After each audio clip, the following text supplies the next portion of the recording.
ഒരു ഓഫീസിൽ ഒരുപാട് ഹാർഡ് വർക്ക് ചെയ്തിരുന്ന ഒരാളുണ്ടായിരുന്നു. നീയല്ല, അയാൾ എന്നും നേരത്തെ വരും, വളരെ ലേറ്റായിട്ടേ പോവുള്ളൂ. എല്ലാ പണിയും കഷ്ടപ്പെട്ട് തീർക്കും.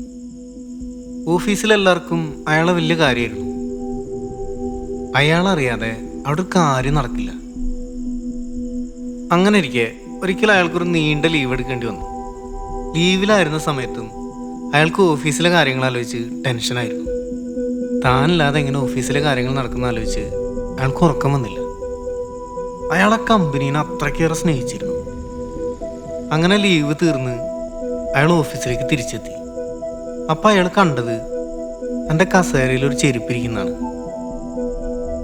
അതെന്താണെന്ന് മാനേജറോട് ചോദിച്ചപ്പോൾ അയാൾ പറഞ്ഞു, താൻ പോയപ്പോൾ തനിക്ക് പകരം ഞാനവിടെ ചെരുപ്പ് എടുത്ത് വെച്ചു എന്ന്.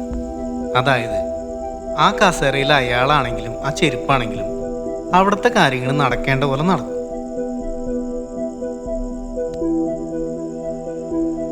നീ കാരണമാണ് നിന്റെ ഓഫീസിലെ കാര്യങ്ങൾ നടക്കണമെന്ന് നീ ആലോചിച്ച, നിനക്ക് പകരം അവിടെ അവർ ചെരുപ്പെടുത്ത് വയ്ക്കും, അത്രേ ഉള്ളൂ.